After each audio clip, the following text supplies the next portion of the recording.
अस्सलाम वालेकुम, मैं हूं अतर काज़मी। अमेरिका और ईरान का मामला किस तरफ जा रहा है? सदर ट्रंप ने अपने लेटेस्ट बयान में यह कहा है कि ईरान हमसे बातचीत करना चाहता है। ईरान की हुकूमत जो है वो काफी कमजोर पड़ गई है और मामलात आगे बढ़ सकते हैं। क्या ये मामला आगे बढ़ सकेगा? पहले हमने देखा कि पाकिस्तान में काफी ज्यादा डिप्लोमेटिक एक्टिविटी हुई, पाकिस्तान उसका एक तरह से सेंटर था। इस वक्त पाकिस्तान क्या किरदार अदा कर रहा है, उस हवाले से भी गुफ्तगू करेंगे।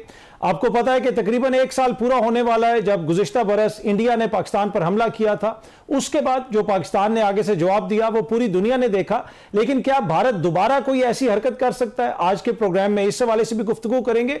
और आज हमने देखा कि इस्लामाबाद हाई कोर्ट के 3 जजेस के तबादले कर दिए गए और यह गालिबन 50 साल में पहली दफा ऐसा हुआ है कि जजेस की मर्जी के बगैर हाई कोर्ट लेवल के ऊपर जजेस के तबादले किए गए। उनमें 3 मोअज़्ज़िज़ जज साहिबान शामिल हैं, जस्टिस मोहसिन अख्तर कियानी साहब, जस्टिस बाबर सत्तार साहब और जस्टिस समन। ये वो जज साहिबान हैं जिनके तबादले किए गए और ये उन जज साहिबान में शामिल होते हैं गालिबन जिन्होंने खत भी लिखा था और अपने कुछ तहफ़्फ़ुज़ात का इजहार किया था कुछ अर्सा पहले। तो आज के प्रोग्राम में हुकूमत के नुमाइंदे से इस हवाले से भी पूछेंगे और उसके अलावा कुछ मजीद खबरें, कोशिश होगी कि उन पर भी गुफ्तगू हो। इन सारे मामलात पर गुफ्तगू करने के लिए स्टूडियो में हमें ज्वाइन कर रहे हैं दिफाई तज्ज़ियाकार major general retired Tariq Rashid साहब। सर आपका बहुत बहुत शुक्रिया। वज़ीर आज़म के मुआविन खुसूसी जनाब हुज़ैफा रहमान साहब भी हमारे साथ हैं, सर आपका भी शुक्रिया। और साबिक सफ़ीर इमरान अली साहब ने ज्वाइन किया है। इमरान साहब आपका भी बहुत बहुत शुक्रिया। जनरल साहब मैं जरा आपसे शुरू करना चाहूंगा, ये जो ट्रंप के मुख्तलिफ बयानात हैं, क्या ईरान मजबूर हो चुका है और वो कह रहे हैं हम आपसे बातचीत करना चाहते हैं और उन्होंने हमें पैगाम भेजा है, और कभी वो ये कहते हैं कि नहीं जी वो जंग करना चाहते हैं, वो स्ट्रेट ऑफ हॉर्मुज़ नहीं खोल रहे। आप इसको कैसे रीड करते हैं कि ये क्या हो रहा है? मैं इसको ऐसे रीड करता हूं कि दोनों ही बातचीत करना चाहते हैं। अब देखें यहाँ पे इनके एडवांस एलिमेंट तो पिछले इतवार से यहाँ देखे गए, इतवार सोमवार से एडवांस टीम आई हुई थी, लॉजिस्टिक स्टाफ आया हुआ था और ख़ुद भी इबास इराक़ची साहब चल के इधर आ गए। और क्योंकि शायद उनके वहाँ इस तरह से सेंट्रलाइज कमांड नहीं है जैसे आयतुल्ला खमनाई साहब के ज़माने में थी, और मुश्तबा साहब जब से उनको बनाया गया है सुप्रीम लीडर, तो बहुत कम वो दिखाई दिए हैं मीडिया में। तो वहाँ पे इसी तरह से जैसे खबर आई कि उनके अंदर भी ऐसे रोग एलिमेंट हैं जो नहीं चाह रहे कि बातचीत हो। बट ओवरऑल जैसे अब्बास अरागची साहब रशिया से भी हुए हैं, पाकिस्तान में भी थे, और स्ट्रेट ऑफ हॉर्मुज़ का जो एक जितना ईरान के स्टेक्स हैं उतना ओमान के स्टेक्स हैं, वहाँ भी वो गए। तो और जो ट्रंप साहब की जो बयानात वगैरह हैं और जैसे विजिट आ रहा है उनका 14-15 मई का चीन का, तो मेरा ख्याल है, और साथ उन्होंने सीज फायर भी कराया हुआ है लबनान का और इजराइल का, वो भी 3 हफ्ते का एक्सटेंड किया, वो भी 15 मई को एक्सपायर होगा। तो आई थिंक 15 मई से पहले मैं उम्मीद करता हूँ कि अच्छी खबरें होंगी और ट्रंप साहब स्पेशली कोशिश करेंगे कि चीन जाने से पहले कम से कम स्ट्रेट ऑफ हॉर्मुज़ को किसी हद तक खोलें वो, ठीक, और सैंक्शन लिफ्ट करें, थोड़ी फेस सेविंग उनको दें। कम से कम जब तक सीज फायर इन प्लेस है उस वक्त तक तो खोल सकते हैं। और ईरान की देखें सारा ट्रेड जो होता है सिवाय रशिया के जो कैस्पियन सी के थ्रू चल रहा है, बाकी दुनिया से सारा ट्रेड तो अपनाए हॉर्मुज़ से होता है, वो भी उसी तरह अफेक्टेड हैं। और आज जो खबर आ गई कि यूएई ने कहा है कि मैं एग्जिट कर रहा हूँ ओपेक से, देखिए कितनी बड़ी बड़ी चेंजेस आ रही हैं। तो मैं समझता हूँ कि ये पूरी दुनिया के इंटरेस्ट में होगा और ट्रंप साहब के अपने इंटरेस्ट में होगा कि 1 से 1.5 बिलियन डॉलर हर रोज़ खर्च आ रहा है उनका। 3 बहरी बेड़े उनके कमिट हो गए, जैसे उनका इब्राहिम लिंकन अरेबियन सी में है, जेरार्ड फोर्ड जो है वो मेडिटेरेनियन सी में पहुंचा हुआ है, रेड सी में खबर आई कि जॉर्ज डब्ल्यू बुश तीसरा एयरक्राफ्ट कैरियर ले आए, और हर एयरक्राफ्ट कैरियर पे जैसा आपको पता है 60-70 जहाज होते हैं, इतनी बड़ी फोर्स है, उसको मेंटेन करना। और फिर एक public pressure, public under pressure I हुई है, तेल की कीमतें बढ़ रही हैं, महंगाई बढ़ रही है। तो जो पॉलिटिक्स से अब देखें ईरान अमेरिका की वॉर, अब बात हो रही इकोनॉमिक्स की, और इतना प्रेशर आया कि अब वो यूं ही कह रहे हैं कि मैं ओपेक को निकल रहा हूँ। आई थिंक पूरी दुनिया के इंटरेस्ट में है, यूएस के इंटरेस्ट में है, ईरान के इंटरेस्ट में है। कब तक पाबंदी अपने ऊपर लगा के बैठे रहेंगे? 47 साल हो चुके हैं, और कितने साल? ये उनके लिए भी बड़ा अच्छा मौका है ईरान के लिए, दोनों गिव एंड टेक करें, बातचीत से मसले को हल करें, और इंशाल्लाह ये खबरें अच्छी पाकिस्तान से निकलेंगी। ठीक है। अच्छा हुज़ैफा साहब, जैसे जनरल साहब ने अभी फरमाया कि खबरें अच्छी पाकिस्तान से निकलेंगी, हमने देखा कि मुज़ाकरात का दूसरा दौर यहाँ पे होना था, अमेरिकन नहीं आए, लेकिन उस दिन भी मैंने कहा कि मुझे नहीं लगता कि ये मुज़ाकरात का कोई अंजाम है, मुझे ये लगता है कि अब चीज़ें शायद बैकग्राउंड में होंगी। तो फिर यहाँ पे ईरान के वज़ीर ख़ारजा आए, वो ओमान गए, फिर वापस वो पाकिस्तान आए, फिर वो यहाँ से रशिया गए, तो यकीनन आपकी हुकूमत हुकूमत अभी बैकग्राउंड में कुछ ना कुछ किरदार अदा कर रही है। आई नो उसकी अपनी सेंसिटिविटी होगी, सारी चीजें आप शेयर नहीं कर सकते, तो लेकिन इस वक्त पाकिस्तान का जो किरदार है ब्रीफली अगर आप बता सकें तो क्या एक्टिवली अभी भी पाकिस्तान मीडिएशन बीच में कर रहा है और किस जगह पे हैं चीजें इस वक्त? जी बहुत शुक्रिया काज़मी साहब, आपने हुकूमत का मौक़िफ़ जानने के लिए मुझे मदऊ किया। जनरल साहब बड़ी इख्तिसार के साथ चीज़ों को एक्सप्लेन कर रहे थे, मैं इनसे इत्तफ़ाक़ करता हूँ, लेकिन चूँकि ज़ाहिर है आप जर्नलिस्ट हैं और आपको ख़बर चाहिए, और अगर आपको ख़बर नहीं देंगे तो ज़ाहिर है स्क्रीन पे आने का फ़ायदा कोई नहीं। तो मैं कोशिश करूँगा कि हम जो हमारी हुकूमत का एक रोल है मीडिएटर का, उसको भी मेंटेन रखते हुए और जो इसमें से ख़बर निकल सकती है वो आप गोशगुजार करूँ। पहली बात तो ये है कि काज़मी साहब, जो मुज़ाकरात का सेकंड राउंड होना था, एक अमूमी राय ये है या अमूमी तासुर है कि शायद वो सेकंड राउंड ना होने की वजह से कोई डेडलॉक पैदा हो चुका है या कोई नाकामी हो चुकी है। लेकिन आपको सुनकर हैरानी होगी और ख़ुशी भी होगी, मैं समझता हूँ कि मुज़ाकरात के सेकंड राउंड से भी अहम जो है वो चीज़ें चल रही हैं बैकग्राउंड में।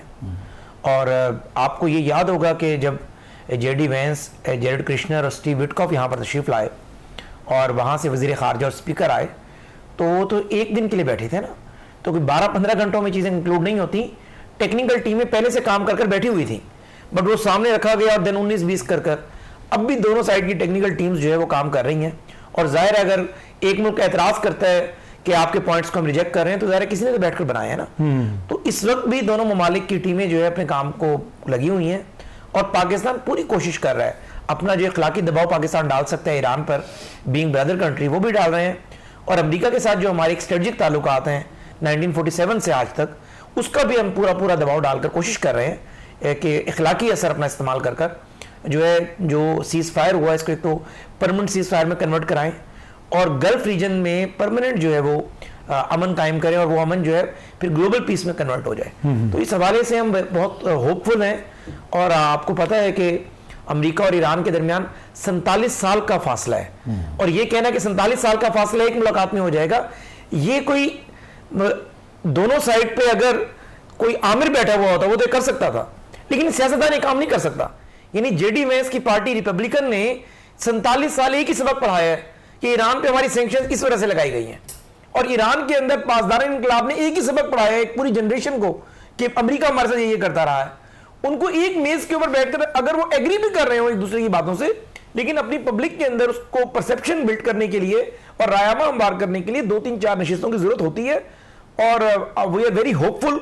और मैं समझता हूं कि जिस तरीके से वजीर आजम साहब और खास तौर पर फील्ड मार्शल आसिम मुनीर साहब ने चीजों को कैरी किया, और जो इन्हें मैं उनका नाम इसलिए ले रहा हूं कि अगर यहां पर पुरअमन मुज़ाकरात का पहला दौर हुआ है तो क्रेडिट उन्हें जाता है। अगर ईरान को जाकर, यानी ये बड़े हौसले की बात होती है कि ईरान में कोई बंदा विजिट ही नहीं कर रहा, यानी ईरान की अपनी क़यादत जो है वो अपने मुल्क में विजिट नहीं कर रही, यानी ट्रैवल नहीं कर रही, लेकिन हमारे एफएम वहां पर गए और ये मैसेज दिया कि जाहिर है हम एक तगड़े जो है इसमें मीडिएटर हैं, और उसमें जाहिर है मैं समझता हूं कि इन दोनों हजरात की काविशें ग्लोबल पीस के लिए, not only for Iran and America, वो अल्लाह ताला उसको रंग लाएगा और उसमें बरकत होगी। और हम पूरे पुरुमीद हैं कि इंशाअल्लाह ताला मुज़ाकरात का जो पहला दौर इस्लामाबाद में हुआ उसी से चीजें आगे बढ़ेंगी, और आप देखेंगे that will take time, but इंशाअल्लाह ताला जो ग्लोबल पीस है वो हम कायम करने में कामयाब होंगे। ठीक है। अच्छा इमरान अली साहब, पाकिस्तान का जो किरदार है, हुज़ैफा साहब ने भी उस पर बात की। आज मैं देख रहा था कतर के एक इंपॉर्टेंट जो शख्सियत है, हुकूमती शख्सियत, उसने भी पाकिस्तान के किरदार को शानदार किरदार कहा। आप कैसे देखते हैं कि पाकिस्तान ने, जहां पे अमेरिका और ईरान का तो मामला है, लेकिन दीगर ऐसे ममालिक हैं उनकी अपनी सेंसिटिविटीज हैं, जो खित्ते के ममालिक हैं, पाकिस्तान उनसे भी एंगेज कर रहा है, चाहे वो सऊदी अरब हो, यूएई हो, कतर हो, तो ओवरऑल जो रीजन के अंदर पाकिस्तान ने सबको ऑन बोर्ड लिया है, वो आपकी नजर में इस काफी है? पाकिस्तान ने वहां पे जो किरदार अदा किया उसकी वजह से जो रीजनल पावर ब्रोकर्स हैं वो भी ऑन बोर्ड आएंगे?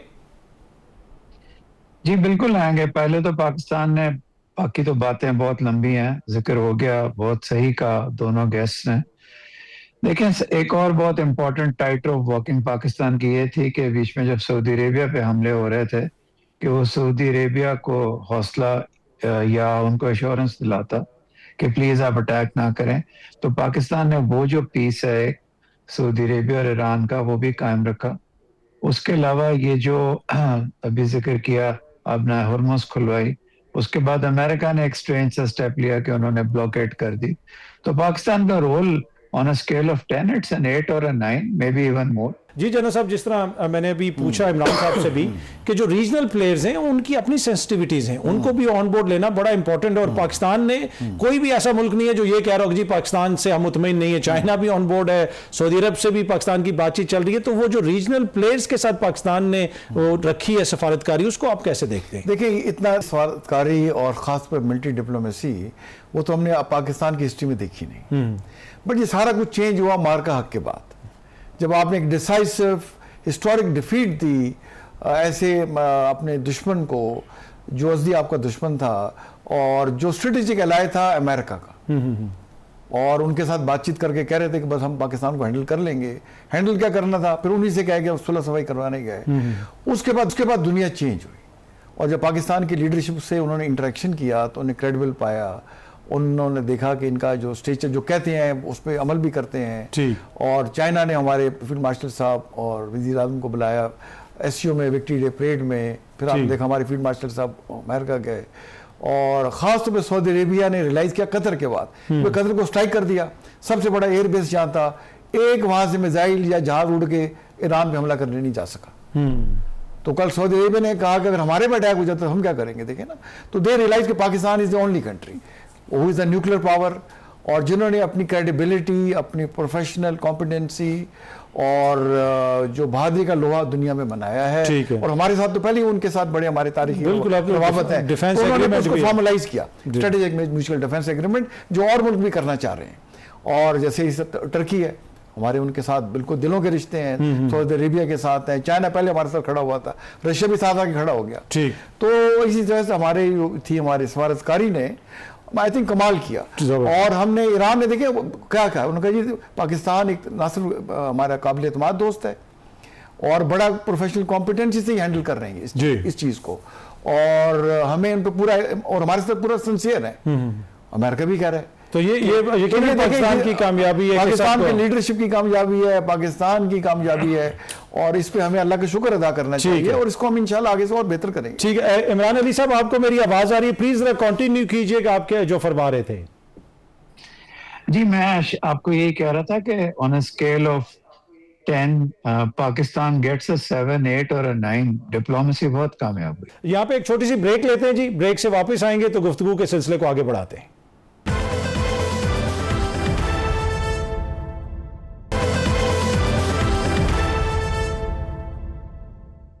Welcome back. अच्छा जी उज़ैफा साहब, आपने सुना कि ऑब्वियसली जो सफारतकारी है वो तो चल रही है, लेकिन इस वक्त जो पाकिस्तान का किरदार है वो ऑब्वियसली सिर्फ सफारतकारी तक तो महदूद नहीं है, और भी बहुत सारी ऐसी चीज़ें हैं जो हुकूमत को करनी होंगी। उसमें कुछ मौशी साइड की चीज़ें, उसके ऊपर तनकीद भी होती है। इस सारी एपिसोड से जब हम निकलेंगे तो क्या ये हम उम्मीद रख सकते हैं कि कोई जो एक फाइनेंशियल बेनिफिट है पाकिस्तान को वो कोई पहुंचेगा और कोई फ़ायदा होगा, कोई नए मुआहदे होंगे, चीज़ें आगे बढ़ेंगी, उसके ऊपर भी कोई गौर किया जा रहा है? देखें अतर काज़मी साहब, ये सबसे जो टेम्परेरी चीज़ होती है वो इक़्तिदार और पैसा होती है। मेरा अपना एक ईमान है कि ताकत तो आती ही इंसान की औकात चेक करने के लिए, और हज़रत अली का कॉल है कि अगर कुर्सी इतनी मजबूत होती तुम तक कैसे पहुँचती। ज़ाहिर है आज हम हुकूमत में, कल कोई और होगा, वक्त गुजर जाएगा। मैं आपकी बात से 100% इत्तफाक करता हूँ कि ज़ाहिर है हम ये तो ज़रूर है कि ग्लोबल पीस के लिए अपना रोल प्ले कर रहे हैं, लेकिन हम ज़्यादा जो वरीड हैं वो इसी वजह से है ना कि जी अगर ये जंग चलेगी तो जो आपका क्रूड ऑयल है वो ऊपर जाएगा, और अगर अल्लाह ना करे वो $120 फी बैरल पर चला जाता है तो पाकिस्तान की इकॉनमी बर्दाश्त ही नहीं कर सकती, इस वजह से कि हमारे इंपोर्ट और एक्सपोर्ट बिल का जो फ़र्क है वो डबल हो जाएगा। यानी आप यूँ देखें कि अगर पहले आप $70 फी बैरल पे ले रहे थे और आपका इंपोर्ट बिल था $32 अरब, अगर वो 120 पे चला जाए तो आपका इंपोर्ट बिल होगा $52-53 अरब, एक्सपोर्ट वहीं पर खड़ी होगी। यानी आपके मुल्क से 20-22 अरब डॉलर ज्यादा बाहर जा रहा होगा और आपका रुपया तो 1-1.5 पे चला जाएगा। तो लेकिन एक तो ये वजह है, दूसरा जाहिर है हमारे जहन में बात जरूर मौजूद है, अमेरिका एक सुपर पावर है, और IMF के हवाले से भी जाहिर है जब आप इस तरह की बड़ी नेगोशिएशंस का हिस्सा होते हैं तो लामहला जब हम IMF से दोबारा बात करेंगे तो उसके जहन में भी ये होगा कि पाकिस्तान ने ग्लोबल पीस के लिए कंट्रीब्यूट किया है, और कहीं ना कहीं अपनी आवाम के लिए बेहतरीन शराइत जो है वो सामने ला सकते हैं, उसमें कुछ चीज़ों में कंसेशन जो है वो उनसे ले सकते हैं। तो इस हवाले से तो बिल्कुल मैं समझता हूँ कि ये जितनी भी हमारी एफर्ट हो रही है अल्टीमेटली हमारी कोशिश और ख्वाहिश भी है, और मैं समझता हूँ कि ऐसा होना भी चाहिए कि अल्टीमेटली उसका बेनिफिशियरी पाकिस्तान की आवाम को होना चाहिए, क्योंकि ईरान के साथ अगर ताल्लुकात बेहतर होते हैं, इंटरनेशनल सैंक्शंस खत्म होती हैं तो ईरान तो हमारे बॉर्डर से जुड़ा हुआ है। यानी जिस तरीके से पार्को ऑयल रिफाइनरी का फ्यूल जो है वो कराची उतरता है, जो उसका जो आपका जो ये क्रूड ऑयल जिसको हम कहते हैं, जिसमें यानी बाद में डीजल पेट्रोल में यानी इसको चेंज वो रिफाइन करते हैं, यानी रिफाइन से पहले वो लेकिन एक पाइपलाइन के जरिए कस्बा गुजरात तक पहुंच जाता है, और ये फासला तकरीबन 1500-2,000 किलोमीटर है। तो जाहिर है ये सारी चीजें आप लोगों के दिमाग में होंगी कि अगर ईरान से ताल्लुकात बेहतर होते हैं, सैंक्शंस खत्म हो जाती हैं, फिर तो ईरान से सीधा वाया कोयटा जो है पूरी पाइपलाइन आ जानी चाहिए। गैस पाइपलाइन का मंसूबा भी गैस पाइपलाइन है नहीं, लेकिन ये पेट्रोल का तो उससे भी बड़ा होगा। देखिए जी, सिर्फ वॉल आपने खोलना है और पेट्रोल डीजल यहाँ पहुंच जाना है। तो जाहिर है सारी चीजें हैं और इसी नीयत से हमें सारा कुछ कर रहे हैं। लेकिन जाहिर है अल्लाह करे ये सारी चीजें एग्जीक्यूट हो, लेकिन मैं समझता हूं कि हमें करना भी है और करना चाहिए भी। और इस वक्त फील्ड मार्शल साहब के, वज़ीर आज़म साहब की नीयत भी यही है कि अल्टीमेटली हम जब सफारती महाज पे कामयाब ठहरते हैं और दुनिया, अब आपकी छोटी सी बात है, एक ब्रादर मुल्क की जो भी वजह बनी, व्हाट्सएवर द रीजन, उसने हमसे कहा आपने अपने 3 बिलियन डॉलर वापस करने हैं। उसमें से एक लोन 96 का था और एक लोन जो है वो सन 2020 से स्टार्ट हुआ, 2019 से। तो ये सफारती कोशिशें थी ना, सफारती ताल्लुकात थे कि दूसरी बिरादर मुल्क ने कहा नहीं आपको हम इसमें सपोर्ट कर देते हैं, और वो 3-4 बिलियन डॉलर दूसरे बिरादर मुल्क से आ गए। तो इंशाअल्लाह ताला अवाम मुतमईन रहे। हमें एक तो परेशानी का एहसास है, क्योंकि मैं एक पब्लिक का आदमी हूं, मैं पब्लिक में जाता हूं। ये 400 रुपए लीटर जो पेट्रोल है या 395-96, पब्लिक के अंदर बड़ी रिजेंटमेंट है। जो बिजली की कीमतें इस पर रिजेंटमेंट है। अभी आपके चैनल पे खबर चल रही थी, जो मैं देख रहा था, सबसे पहले आपके चैनल ने ब्रेक की थी कि सोलर पर टैक्स लगा दिया गया और नेपरा का लाइसेंस अब आप हासिल करेंगे वो 25 किलोवाट से ज्यादा। एग्जैक्टली मैंने अपनी पार्टी की लीडरशिप से खुद बात की उस फैसले के बाद। मैंने कहा मुझे पता है नेपरा का लाइसेंस आम गरीब आदमी नहीं ले सकता। डेरा गाजी खान या दायरा दीन पना का आदमी वो नेपरा का लाइसेंस लेते लेते रुल जाएगा भुट्टो के बच्चों की तरह। वो मिसाल है ना कि जिया ने भुट्टो को असैसिनेट जब किया तो भुट्टो के बच्चे रुल गए, यानी 2 बच्चे शहीद हो गए। इस तरफ एक मिसाल है हमारी सरेकी की। तो बात यह कि मैंने कहा तो रुल जाएगा गरीब आदमी, फैजाबाद उतरेगा तो पता ही नहीं चला नेपरा का। तो वजीर आजम साहब ने नोटिस लिया और इसी वजह से आपने देखा वो 25 किलोवाट अब खबर चल रही है सोलर साफिन के लिए खुशखबरी। तो मैं एहसास है कहीं गलत फैसले भी हो जाते हैं और गलत फैसले कोई जानबूझ के नहीं किए जाते। जब आप अपनी मुल्क की कमजोर इकोनॉमी को देखते हैं तो पावर डिवीजन में बैठा हुआ या पेट्रोलियम डिवीजन में बैठा हुआ बंदा कहते हैं कि फैसला मैं ले लूं वरना इकोनॉमी कोलैप्स कर जाएगी। लेकिन जब हम पब्लिक में जाते हैं तो पब्लिक का इतना स्ट्रॉन्ग रिएक्शन होता है, पब्लिक पल्स जो है वो हमारे खिलाफ जा रही होती है, फिर हम दरमियानी रास्ता निकालते हैं। उसका ये मतलब नहीं है कि अवैस लगारी या अली परवेज मलिक गलत फैसला कर रहे हैं या वजीर आज़म साहब उसका अंडू कर रहे हैं, वो सही कर रहे हैं। हम बेसिकली पब्लिक को देखते हुए वो कहते हैं कि अपना जिस्म का हिस्सा काट कर फिर पब्लिक को रिलीफ फराहम करते हैं। सर, जिस दिन पूरे मुल्क में लोड शेडिंग हो रही थी, अवैस लगारी साहब ने यहाँ पे प्रेस कॉन्फ्रेंस की और कहा कि दिन को लोड शेडिंग नहीं हो रही, और यकीन कीजिए उस वक्त भी इस्लामाबाद में भी बिजली गई हुई थी। उसमें थोड़ी सी गलती हुई अवैस लगारी साहब से, क्योंकि मेरे दोस्त भी हैं, भाई भी हैं। मैं ये समझता हूं कि वाकई हो भी रही थी, लेकिन जाहिर है वजीर ने वजीर के घर नहीं हो रही होगी ना, उनके घर तो सरकारी बिजली आ रही होगी, क्यों उनके घर नहीं हो रही होगी? उनकी गलती का बात की है तो मुझे बताने भी देंगे क्या गलती।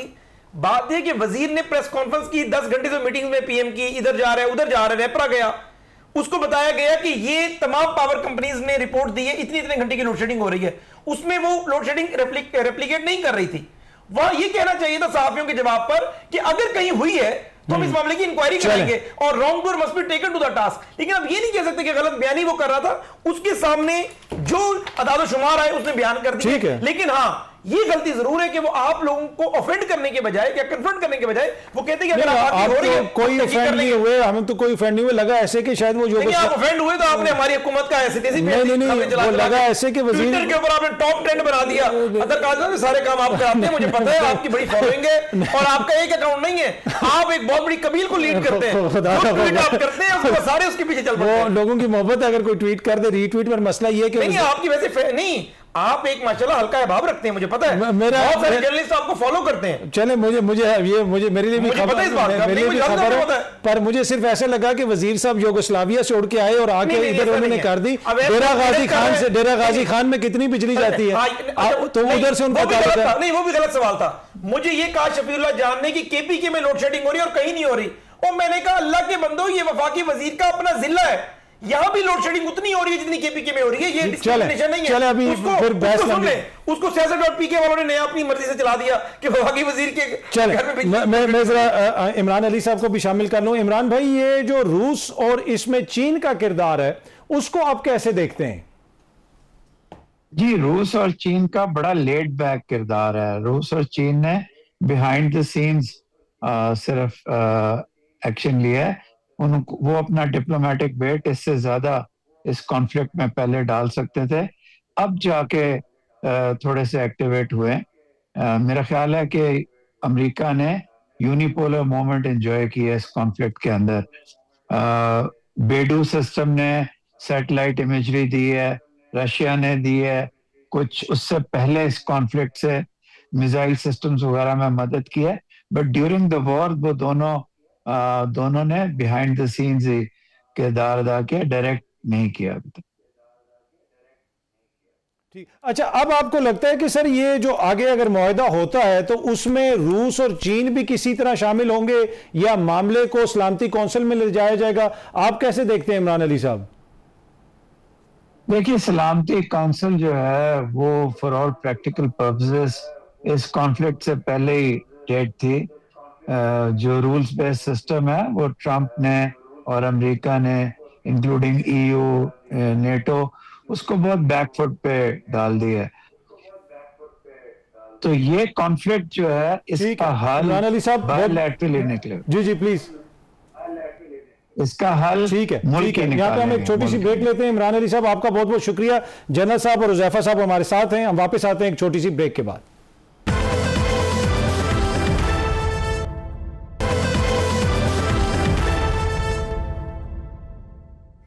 Welcome back. अच्छा जनरल साहब, आज हमने देखा कि पाकिस्तान आर्मी की जो रॉकेट फोर्स है उसने फतह 2 मिसाइल सिस्टम का तजर्बा किया, और पिछले साल भी हमने देखा कि जिस तरीके से भारत ने हमला किया, यहाँ से फिर हमने भी मिसाइल वगैरह फेंके। लेकिन एक चीज़ जो बड़ी मैंने देखी और बड़ी परेशान कुन है कि इंडिया ने तो उनका दिफाई बजट वैसे भी 10 गुना हमसे ज़्यादा ऑलमोस्ट, और अब उसमें वो मजीद इजाफा कर रहे हैं। हमारा कहा जाता है कि जी 8 अरब डॉलर है या 9 अरब डॉलर है, वो भी शायद पूरा नहीं मिलता। तो इसमें कैसे इंडिया का मुकाबला किया जाएगा दिफा के मामले में? देखिए, इंडिया ने तो तमाम लिमिट्स क्रॉस कर दी। पहले हमारा 9 बिलियन डॉलर के करीब बजट था जी, उनका कोई 90 करीब, 10 गुना हमसे ज्यादा थे। बिल्कुल। अब 90 से वो ले जा रहे हैं उसको 115-120 बिलियन डॉलर पे, 15% इजाफा कर दिया है। इतना इंडिया की तारीख में इजाफा नहीं हुआ, देखें। और वो कह रहे हैं इसमें 25% जो है हम एक्विजिशन करेंगे। तो इंडिया दुनिया का वन ऑफ द लीडिंग मुल्क बन जाएगा जो नए हथियार लेगा। और वैसे तो उनके जहाज देखें, हर महीने 2-3 जहाज गिर जाते हैं जी जी। और पुराने फ्लीट, एजिंग फ्लीट MiG-21 को उन्होंने रिप्लेस वगैरह करना वैसे तो राफेल तो नए लिए थे उन्होंने, वो हाँ, भी गिर गए। वो भी ले लिए थे। और उनके मेरा ख्याल है जैसे देखा, हम इसको बैलेंस करेंगे अपनी स्ट्रेटजी से। उन्होंने राफेल ले लिए और हमने मिसाइल ले लिया PL-17, 15 तो शायद अगली 15 ले लिया, और 300 किलोमीटर रेंज। तो राफेल का तो हमने बिल्कुल उसको नॉकआउट कर दिया।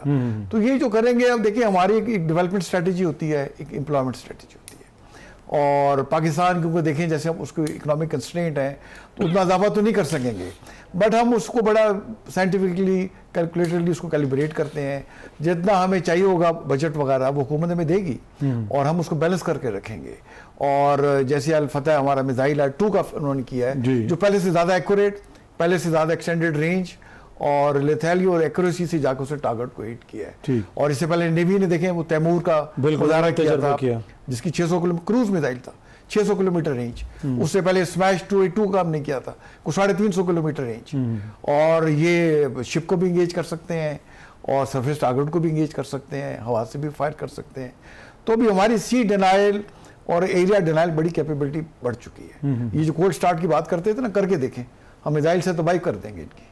तो ऐसे तुम्हारे फील्ड मास्टर साहब नहीं कह रहे कि जरूरत ना करना, जरूरत की तो हमारा रिस्पांस पहले से ज़्यादा स्विफ्ट होगा, लीथल होगा।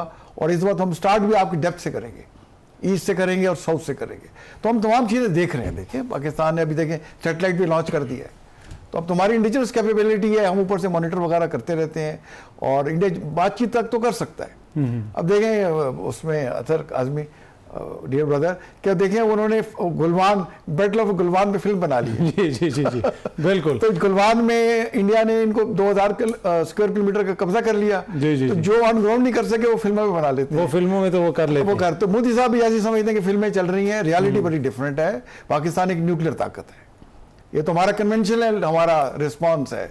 न्यूक्लियर रिस्पॉन्स तो बात की बात है, जरूरत करके तो देखें पाकिस्तान को जितना मर्जी बजट बढ़ाए, एक तो हम उसके हिसाब से अपना डेटनेस उसको अपग्रेड करेंगे और मैचिंग रिस्पांस रखेंगे।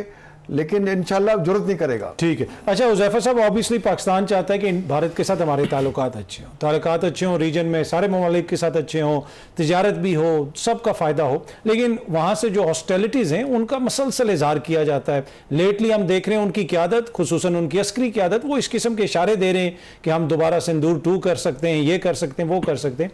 तो ऑब्वियसली आपकी हुकूमत भी इसको डिस्कस करती होगी। अगर वहाँ से कोई ऐसी हरकत होती है तो पिछली दफ़ा जिस तरह आपकी हुकूमत ने कहा कि उसका फुल जवाब वगैरह भी दिया गया, तो खुदा न खास्ता अगर दोबारा कुछ ऐसा होता है तो उसका भरपूर जवाब दिया जाएगा।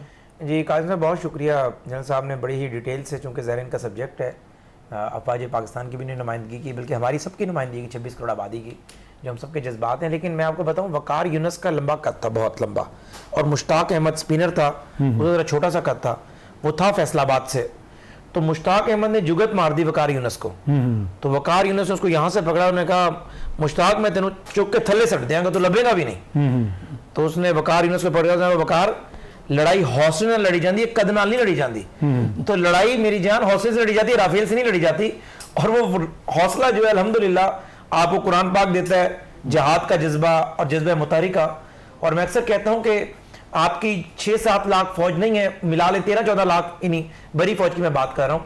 और वो 13-14 लाख में इसलिए गए, कुछ लोग जो अर्ली रिटायर हो जाते हैं, वो जरा जब जंग की बातें पे सारे इकट्ठे हो जाते हैं, और सब अफवाज को मिला लें तो तकरीबन 3 मिलियन के करीब। मैं समझता हूँ 26 करोड़ में से औरतें और बच्चे निकाल दें, सारे जंग के लिए तैयार रहते हैं पाकिस्तान के लिए। और ज़ाहिर ये हमारा नजरिया हमें देता है।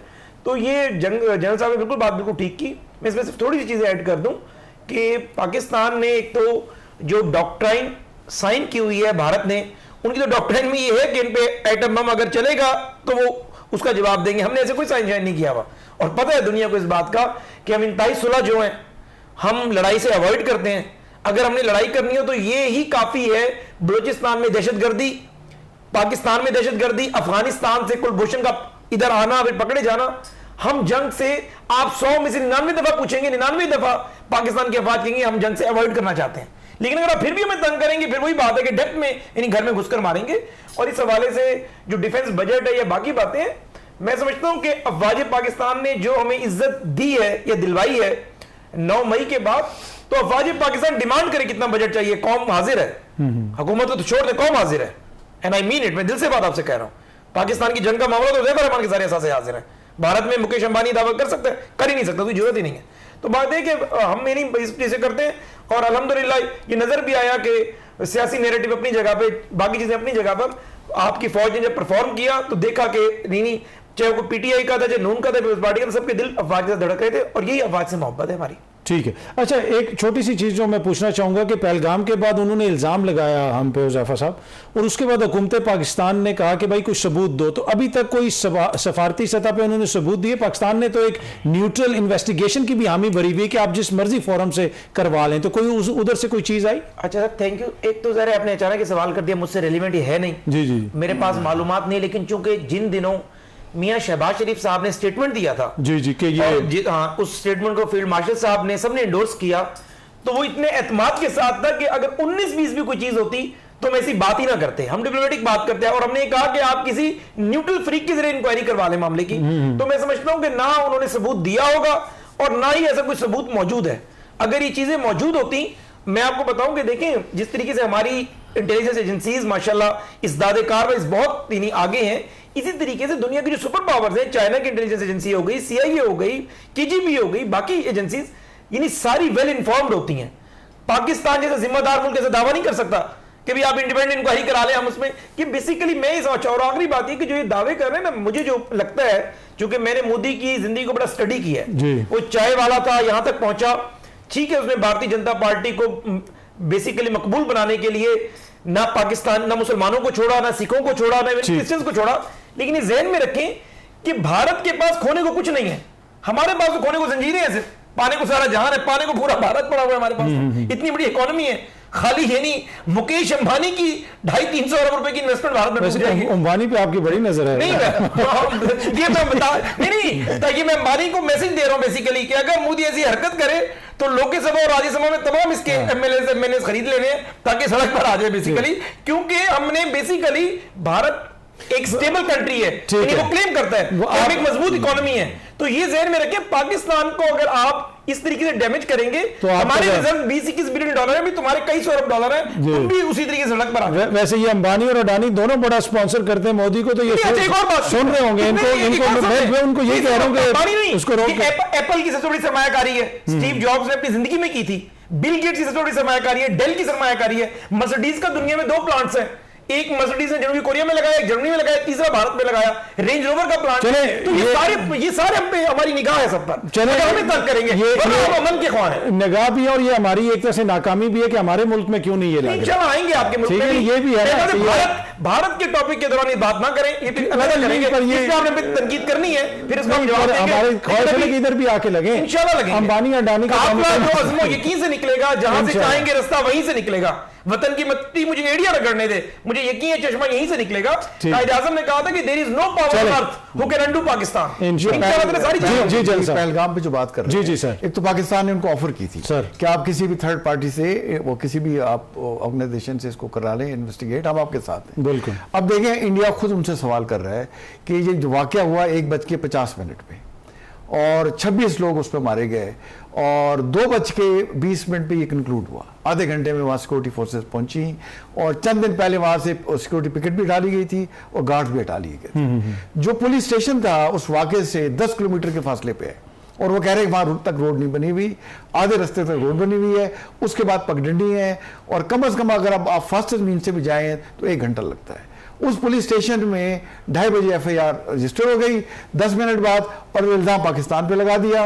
और उनके खुद लोग उनसे पूछ रहे हैं कि भाई आज तक आपने अपने अवाम को सबूत नहीं दिया, अपोजिशन को सबूत नहीं दिया कि भाई पाकिस्तान किस तरह से इन्वॉल्व था। तो ये झूठ उनका खुल चुका है। It was totally false flag operation. ठीक है। अच्छा, वैसे एज ए मिलिट्री मैन आपको लगता है कि कोई मिस एडवेंचर दोबारा भारत कर सकता है सर? देखिए, भारत तो कुछ भी कर सकता है और मिस एडवेंचर के अलावा तो कुछ कर नहीं सकता। पाकिस्तान को इल्ज़ाम डालने की कोशिश करेंगे, उस वक्त करेंगे कि जब बाहर को VVIP विजिट हो रहा है या इलेक्शन हो रहे हैं। जैसे आपको पता है वहाँ 4 उसमें सूबों में इलेक्शन अनाउंस हुए हैं, 29 को उनके रिजल्ट भी आना है। बिल्कुल। और तो उससे पहले करते हैं, उसके अलावा नहीं करते ये। ठीक। तो हम इंशाल्लाह डोमेस्टिक ऑडियंस की कंजप्शन के लिए हटाने 80 करोड़ से ज्यादा से अवाम सब्सिडीज पे गुजारा करते हैं। और इस वक्त पाकिस्तान की जो क़यादत है, सियासी क़यादत और ख़ास तौर पे जो फील्ड मार्शल अब CDF बन चुके हैं, सारी फोर्सेस उनके अंडर है, उनका रिजॉल्व बड़ा क्लियर है कि पाकिस्तान की हिफाजत के लिए मैं किसी भी हद तक चला जाऊंगा। मैसेज बड़ा लाउड एंड क्लियर है, इंशाल्लाह इंडिया जरूरत नहीं करेगा। ठीक है। अच्छा उज़ैफर साहब, एक तो आप PTI पे बड़े तनकीद करते हैं कि उनकी जमात में बड़ी लड़ाई होती है, आपके मैं अपने देख रहा था मुल्तान में बड़े इख्तलाफात सामने आ रहे हैं, उस पर भी ज़रा बताइएगा कि क्या है कि दोबारा कोई जमात के अंदर इन फाइटिंग हो रही है। और दूसरा ये जो जज साहिबान की पोस्टिंग ट्रांसफ़र कर दी है, आप खुद लॉयर हैं, अगर आप हाई कोर्ट के जजेस की इस तरह ट्रांसफ़र होना शुरू हो जाएगी तो वो जॉब सिक्योरिटी और वो इंडिपेंडेंस ऑफ जो जुडिशरी है उससे वो मुतासर तो नहीं होगी? अब बहुत शुक्रिया। पहली बात तो ये कि बिल्कुल मुल्तान की आपने बात की, बिल्कुल मुल्तान से हमारे MNA हैं और माजी में रहे, कैबिनेट का हिस्सा भी रहे, अब्दुल गफ़ार डोगर, बड़े सीजन पॉलिटिशियन हैं।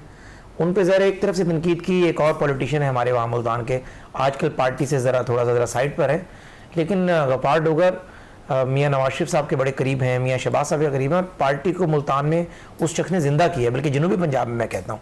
तो इस तरह के बंदे के बारे में बिलो द बेल्ट कोई बात करे तो मेरे ख्याल से मुनासिब नहीं है। हमें खुद इस बात की जो है अपनी खुद एहतसाबी करनी चाहिए कि जो तनकीद हम PTI पे कर रहे होते हैं, वो अगर PMLN का कोई बंदा, ये मियाँ नवाज शरीफ की ट्रेनिंग नहीं है कि इस तरीके से एक बंदा उठे और वो एक सीजनड और एक जिम्मेदार पॉलिटिशियन जिसकी अपनी एक रिस्पेक्ट है, स्टेचर है, उस बंदे ने 2013 में बैक वक्त जावेद हाशमी, यूसुफ गिलानी साहब का बेटा और शाह महमूद कुरैशी 3 बंदों को हराया था, first time in the history. यानी उस हल्के से नून लीग कभी जीती नहीं थी। ठीक है। तो ऐसे बंदे के बारे में मेरे ख्याल से इस तरह की जबान इस्तेमाल नहीं करनी चाहिए, खुद देखना चाहिए, क्योंकि सबसे अहम चीज इंसान के मोरल ग्राउंड्स होते हैं और जब आप ऐसी जबान इस्तेमाल करते हैं तो आपने मोरल ग्राउंड्स खो देते हैं। दूसरी जो आपने बात, ये ब्रीफ है, मैं 30 सेकंड एज ए लॉयर मैं आपको बताऊं, देखें आइन में सी गुंजाइश मौजूद है, अगर जजेस अच्छा परफॉर्म करेंगे वहां जाकर भी तो अच्छी बात है, दर्जा का निजाम होना चाहिए। यानी बेसिकली हमने नहीं किया, अगर इसे एग्जीक्यूटिव करेगी फिर गलत है, इसको जुडिशरी कर रही है। अगर सुप्रीम कोर्ट उस हाई कोर्ट का चीफ जस्टिस, जिस हाई कोर्ट में जा रहे हैं उसका चीफ जस्टिस उसमें बैठा हुआ है और आईनी अदालत का चीफ जस्टिस वही फैसला कर रहे हैं, तो मेरे ख्याल से इसमें तो कोई ऐसी मुज़ाहका नहीं है। आईनी तरमीम हुई है, आइन का वो हिस्सा है, वो जजेस वो हमारे साथी, they are honourable for us, जाएं उन सूबों के उन बेंचेस में शानदार ऑर्डर्स पास करें, उनकी जजमेंट रिपोर्टेड जजमेंट्स बने और पता चले कि भी हमने यहां भी अच्छा परफॉर्म करे थे, वहां भी अच्छा परफॉर्म कर रहे थे। चलो। अब आप रहने वाले माशाल्लाह लंदन की शामें माशाल्लाह आप गुजारते हैं, लेकिन अपनी नौकरी की वजह से बैठे हुए हैं यहां पर, कहां हैरेट्स, कहां सेल्फ्रिजेस, यानी कुछ राम राम कुछ टेंट है, कहां इस्लामाबाद F6। तो जरा नौकरी के लिए तो बंदा मेहनत करता रहता है। चलो ये भी मेहनत करे। कौन सा जज हूं पर anyway, आज आपने अंबानी और अडानी को भी वाज़ेह मैसेज दिया है और बाकी साहब को भी। आप दोनों शख्सियात का बहुत बहुत शुक्रिया जी। एक छोटी सी ब्रेक लेते हैं, ब्रेक से वापस आएंगे तो गुफ्तगू के सिलसिले को आगे बढ़ाएंगे।